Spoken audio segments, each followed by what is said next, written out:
আসসালামু আলাইকুম। কি অবস্থা সবার? কেমন আছেন? আশা করছি যে যেখান থেকে আজকের ভিডিওটা দেখছেন সবাই ভালো আছেন, সুস্থ আছেন। আলহামদুলিল্লাহ আমরাও ভালো আছি। আজকে নতুন আরো একটা ভিডিও নিয়ে আপনাদের মাঝে হাজির হয়েছি। কে কোথা থেকে আজকের ভিডিওটা দেখছেন একটা কমেন্ট করে জানাতে কিন্তু ভুলবেন না। গত ভিডিওতে আমি বলেছিলাম যে আসলে রেগুলার হব। কেন জানি না আমি যখনই একটু ইউটিউবে মন দিয়ে রেগুলারই ভিডিও দিতে শুরু করতে যাই, তখনই কোনো না কোনো ঝড়-ঝাপটা এসে আমার কাছে হাজির হয়। কখনো হয়তোবা ছেলে অসুস্থ থাকে বা আমি নিজে অসুস্থ হয়ে পড়ি। আবার কখনো দেখা গিয়েছে বাসা ভর্তি মেহমান চলে আসে। তো এই একটা সপ্তাহ একদম আমার সাথে সবকিছুই হয়েছে। প্রথমে আমার ছেলেটা খুবই অসুস্থ হয়ে পড়েছিল। আর এরপর বাসা ভর্তি অনেক মেহমান এসেছিল। আর তাদেরকে আপ্যায়ন করতে, করতে আমিও আসলে অসুস্থ হয়ে পড়েছিলাম। তো আলহামদুলিল্লাহ এখন আমরা সবাই সুস্থ আছি। ভাবলাম আপনাদের সাথে একটু গল্প করে নেই, তাহলে মনটাও আরেকটু ভালো হয়ে যাবে। আমি আসলে যখনই চাই যে এখন ভিডিওগুলো কন্টিনিউ করব, তখনই কেন জানি না আর সেটা হয়ে ওঠে না। যাই হোক, আবারও আশা রাখছি এখন থেকে আবারও কন্টিনিউ করব। আসলে ইউটিউবের প্ল্যাটফর্মে হোক বা অনলাইন যে কোনো প্ল্যাটফর্ম হোক, সেখানে যদি নিয়মিত কন্টিনিউ না থাকা যায়, তাহলে কিন্তু ভালো একটা রেজাল্ট পাওয়া যায় না। তবে আমার অনেক আপুরা কিন্তু হারিয়ে গিয়েছে। আশা রাখছি এখন থেকে নতুন নতুন আপুদের ভালোবাসা পাবো। আপনারা যারা এই ভিডিওটা দেখছেন প্লিজ একটা লাইক দিয়ে কিন্তু ভিডিওটা দেখা শুরু করবেন। আর ভিডিওর কোনো অংশে যদি একটু ভালো লেগে থাকে তাহলে কিন্তু আমার চ্যানেলটা সাবস্ক্রাইব করে আমার পাশেই থেকে যেতে পারেন। গত ভিডিওতে কয়েকজন আপু আমাকে কমেন্ট করেছে যে আমার ভিডিওর ভয়েসের কোয়ালিটিটা তাদের কাছে একটু খারাপ লেগেছে, মানে স্পষ্ট শোনা যাচ্ছে না। আসলে আমি ছোট ছেলে নিয়ে আমরা যে অ্যাপার্টমেন্টে থাকি সে বাসায় প্রচুর পরিমাণ বাচ্চা কাচ্চা। দেখা গিয়েছে আমার ছেলেটা বেশিরভাগ ঘুমালে আমি ভয়েসটা দিয়ে থাকি। তো আমার বাচ্চা ঘুমালে কি হবে, বাহিরে যে এক্সট্রা একটা নয়েজ সেটা কিন্তু এসেই যায় ভিডিওতে। যাই হোক, এটা আমি মাথায় রেখেছি। পরবর্তীতে আমি আমার ভিডিওর ভয়েসগুলো রাতের বেলাতেই দিয়ে থাকবো। আজকের মতো এই ভিডিওটা আপনারা কষ্ট করে দেখে নেন। আর আমার ভিডিওতে যদি কোনো রকম কোনো ভুল থাকে তাহলে অবশ্যই আপনারা ভুলটা আমাকে ধরিয়ে দেবেন, কারণ কখনোই না নিজের ভুলটা নিজের চোখে পড়ে না। যদি আপনারা এরকম ভালোবেসে আমাকে বুঝিয়ে কমেন্ট করে বলে দেন, তাহলে কিন্তু পরবর্তীতে আমি আরও এই জিনিসগুলো ভালো করার চেষ্টা করব। তো আজকের ভিডিওর ভয়েসটা কেমন লেগেছে বা কোনো রকম সমস্যা হচ্ছে কিনা এটাও কিন্তু জানাতে ভুলবেন না। তো আমার নাস্তাটা তো আমি করেই নিয়েছিলাম। এখানে চলে এসেছিলাম সকালের সবার নাস্তা বানাতে। সবার বলতে আজকে কিন্তু শুধুমাত্র আপনাদের ভাইয়া নেই। আজকে আমার ভাইয়াও এসেছে বাসায়। নর্মালি দেখা গিয়েছে আমার ভাইয়া যদি কোনো রকম দরকারি কাজে আসে তাহলে খুব ভোরবেলাতেই আমার বাসায় এসে পড়ে। আর এরপর আমরা সবাই মিলে নাস্তাটা একই সাথে করে ফেলি। আর এই ভিডিওটা কিন্তু অনেক সকালের ছিল, যেহেতু এসে নাস্তা করবে। তো আমি চেষ্টা করেছি 8টার মধ্যে নাস্তা সব প্রিপেয়ার করে গুছিয়ে নিতে। আর আজকে এসেছিল ভাইয়া খুবই দরকারি কাজে, তো আবার বিকালের দিকে বাসায় কিন্তু চলেও যাবে। তো তাদেরকে আমি ওদিকে নাস্তাটা দিয়ে এখানে চলে এসেছিলাম দুপুরে রান্না বাড়া করতে। তা আমি যেহেতু অসুস্থ ছিলাম, ভিডিও কিন্তু করতে পারিনি এই এক সপ্তাহে। তো এই ভিডিওটা আমার অনেক দিন আগের করা ছিল, প্রায় 1 মাস হয়ে যাবে। তো এই ভিডিওটাও আপনাদের সাথে শেয়ার করতে পারিনি, নানান ব্যস্ততার কারণে আসলে হয়ে ওঠেনি। তো আজকে ফাইনালি আপনাদের সাথে শেয়ার করছি। ভিডিওটা কেমন লেগেছে অবশ্যই কিন্তু কমেন্টে জানাতে ভুলবেন না। আর এই তো এখানে মাছ ভেজে নিচ্ছি।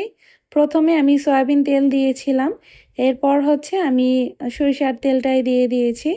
ইলিশ মাছ ভাজাতে কেন জানি না আমার সরিষার তেল দিয়ে করতেই বেশি ভালো লাগে। এতে মনে হয় ফ্লেভারটা আরও বেশি সুন্দর আসে।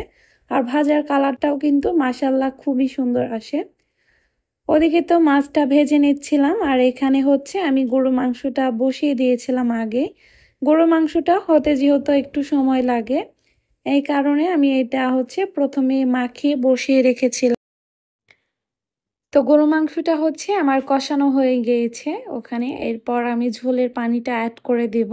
আর এদিকে কিন্তু আমার মাছটা ভাজা একদম রেডি হয়ে গিয়েছে। আমি একটু সাজিয়েও নিয়েছি। আমার যে কোনো খাবারগুলো না সাজিয়ে সার্ভ করতে খুব ভালো লাগে। সেটা কিন্তু আমি শুধুমাত্র মেহমান আসলেই করি না, নর্মালি আমি যে বাসায় খাবারগুলো খেয়ে থাকি এগুলোও কিন্তু আমি খুব সুন্দর করে সার্ভ করতেই পছন্দ করি। আর এগুলো কি চিনতে পেরেছেন অবশ্যই, এগুলো হচ্ছে শাপলা। তো কিছু শাপলা আমি এখানে বেছে নিয়েছি। এই শাপলাগুলো ভাইয়ার কাছে মা পাঠিয়েছিল। তো আমি হচ্ছে আজকে যে পরিমাণে রান্না করব ওই পরিমাণে হাতের সাহায্যে ছিলে নিয়েছিলাম। তো শাপলাগুলো দেখতে খুবই সুন্দর লাগছিল।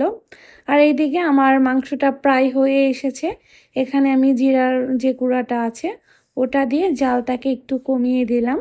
এতে করে খুব সুন্দর একটা ফ্লেভার আসবে আর মাংসটা খুব ভালোভাবে সিদ্ধ হয়ে যাবে। আপনারা কে কিভাবে শাপলাটাকে প্রসেসিং করেন রান্নার জন্য অবশ্যই আমার সাথে শেয়ার করতে পারেন। আমি তো এইভাবে করে ছোট থেকেই দেখেছি যে শাপলার মধ্যে খানিকটা লবণ দিয়ে এরকম ভালোভাবে কচলে কিন্তু চিপে নিতে হয়। এতে করে নাকি শাপলার ভেতরে যে এক্সট্রা পানিটা থাকে সেটা বের হয়ে যায়। তো শাপলা চিংড়ি মাছ দিয়ে ভাজি খেতে কিন্তু খুবই মজা লাগে আমার কাছে।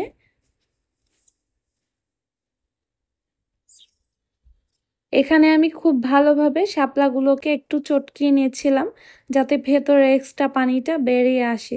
তো দেখছিলাম যে নিচের যে ম্যাটটা আছে ওখানে কি শাপলার রসগুলো পড়ছিল কিনা।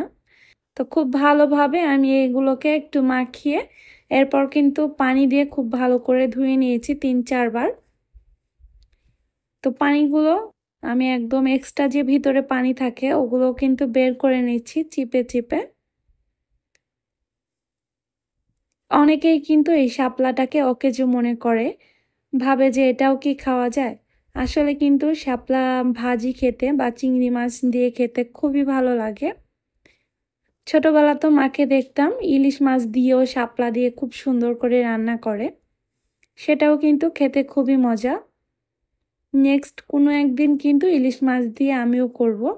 আসলে আমি না সাহস পাই না যে ইলিশ মাছের মতো এত দামি একটা মাছ আমি যেহেতু তেমন ভালো একটা রান্না পারি না, তো রান্না করতে গিয়ে যদি নষ্ট হয়ে যায় তাহলে তো আসলে হাজবেন্ডের বকা খেতে খেতেই দিন চলে যাবে। তো সেটার আর সাহস পাই না। তবে চিংড়ি মাছ দিয়ে রান্না করাটা কিন্তু খুবই ইজি।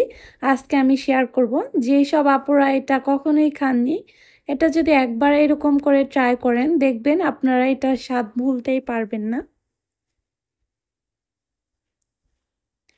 তো এখানে হচ্ছে আমি ছোট সাইজের যে চিংড়ি মাছগুলো থাকে ওগুলোই নিয়েছি। এই রান্নাটার জন্য এই ছোট সাইজের চিংড়ি মাছগুলো একদম বেস্ট। তো চিংড়ি মাছ হচ্ছে আমি কখনো এরকম করে বেছে পরে রাখি না, ফ্রিজে যখনই রাখি এরকম আস্তে করেই রেখে দিই। এরপর আমার যতটুকু লাগে ততটুকু আমি হচ্ছে বেছে নেই। সাধারণত বড় চিংড়ি মাছগুলো আমি বেছে হচ্ছে মাথাগুলো তো ফেলেই দিই। তবে এই ছোট চিংড়ি মাছগুলো দিয়ে যদি কোনো কিছু করার থাকে তাহলে কিন্তু এই যে চিংড়ি মাছের যে মাথাগুলো এগুলো কিন্তু আমি ফেলে দেই না। এভাবে কিন্তু বেটে নিয়ে আমি হচ্ছে রান্নায় ব্যবহার করি। আর এটা যে ব্যবহার করেননি একবার করে দেখবেন, আসলে চিংড়ি মাছের যে রেসিপিটা থাকে সেটার পুরো টেস্টটাই চেঞ্জ করে দেয়। এটাও কিন্তু আমি আমার মায়ের থেকে শিখেছি এবং আমার মা কিন্তু আমার নানুর থেকে শিখেছে। আসলে এটা যখনই দেওয়া হয় যে কোনো তরকারিতে, মানে চিংড়ি মাছের এই যে কোনো তরকারিতে, সেটার টেস্টটা যে কী পরিমাণ ভালো লাগে খেতে। তো আপনাদের ভাইয়া না আগে এই জিনিসগুলো পছন্দ করতো না, যেহেতু তাদের এখানে এটা প্রচলিত না। তো দেখা গিয়েছে আমার সাথে এটা খেতে খেতে সেও বিলিভ করে যে এই যে চিংড়ি মাছের সাথে যে মাথাটা থাকে সেটা বেটে যদি তরকারিতে দেওয়া হয় তাহলে তরকারির টেস্টটাই পুরো চেঞ্জ হয়ে যায়। তো এই তো আমি নর্মালি যেভাবে করে চিংড়ি মাছটা ভুনা করি, মানে বড় সাইজের চিংড়ি মাছ ওইভাবে করে কিন্তু ভুনা করে নিয়েছি। আর এরপর আমি হচ্ছে শাপলাগুলো দিয়ে একদম শুধু ভাজা ভাজা করেছি। এখানে আমি এক্সট্রা আর কোনো পানি দিইনি, কারণ পরবর্তীতে একটুখানি পানি আমার এখানে উঠেছিল, যেহেতু শাপলার ভেতর পানি থাকে। আমি হাতের সাহায্যে যতই চিপেছি, তবে এখানে কিন্তু অল্প পানি উঠেছিল, তো ওই পানিটা দিয়ে একদম শাপলাগুলো সিদ্ধ হয়ে গেছে। আর এই তো এখানে কিন্তু শাপলার রেসিপিটা একদম কমপ্লিট হয়ে গিয়েছে। তো ঝটপট এই কয়েকটা রেসিপি কিন্তু আমি করেছি। আসলে আমার কেন জানি না, বাড়ির থেকে কেউ আসলে তাদের সাথে বসে একটু গল্প করতে খুব ভালো লাগে।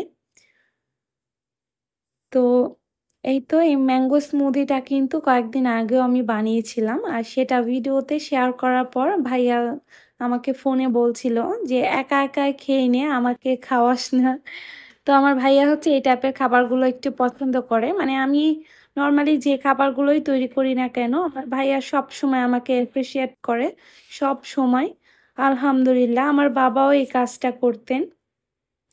তো ভাবলাম যেহেতু ভাইয়া এসেছে, আর এখন যেহেতু আমের সিজনও ছিল, তো এই তো বাসায় ক্রিমও ছিল, সবকিছু যেহেতু হাতের কাছেই ছিল, ভাবলাম যে এটা রেসিপিটা করে ভাইয়াকে ট্রাই করি। তো দেখেন ওনাদেরকে এদিকে ডাক দিতে গিয়ে এসে দেখি যে কি একটা অবস্থা হয়ে গিয়েছে এখানে, মানে এখানে একটা বড়সড় অ্যাক্সিডেন্ট হয়ে গিয়েছে। তো আলহামদুলিল্লাহ যে গ্লাসটা পড়ে তার হাত পা কাটেনি, এই জুসটা পড়েছে, এটা একদম নর্মাল ব্যাপার, কারণ বাচ্চা কাচ্চা যাদের বাসায় থাকে এটা কিন্তু একদম নর্মাল একটা বিষয়। তো সে কিন্তু একটু মানে রাগ করছিল, আবার একটু খুশিও হচ্ছিল। তো যাই হোক, জুসটা কিন্তু খুবই মজা হয়েছিল। আমি আগের একটা ভিডিওতেও এটার রেসিপি দিয়েছিলাম, কারো লাগলে কিন্তু দেখে নিতে পারেন। আর এদিকে হচ্ছে দুপুরে খাবারটা আমি তাদেরকে সার্ভ করে দিয়েছি। আসলে ভিডিও অন করতে ভুলে গিয়েছিলাম।